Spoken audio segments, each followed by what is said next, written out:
ជំរាបសួរពុកម៉ែបងប្អូនទាំងអស់គ្នានេះផ្លូវខ្ញុំទៅព្រានរងថ្ងៃខែប្រាំងដីផុសដីហុយ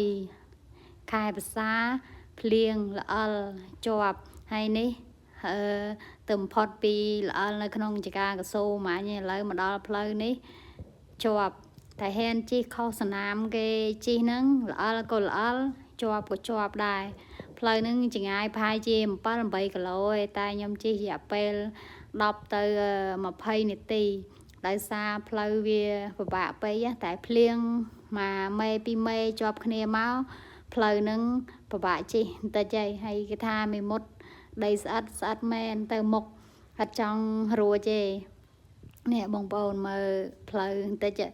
ហើយខ្ញុំជិះបាក់មាញ់ហ្នឹងជិះដាក់លេខ1លេខ2កងត0លើស0បន្តិចទៀតហ៊ានជិះលឿនក៏អត់កើតដែរផ្លូវហ្នឹងបងប្អូនបាក់មាញ់ដល់សាលារៀងខកបន្តិចដោយសារផ្លូវពិបាកតែអត់អីទេដោយសារមានកូនសិស្សញញឹមនៅចាំនៅសាលាអរគុណជម្រាបលា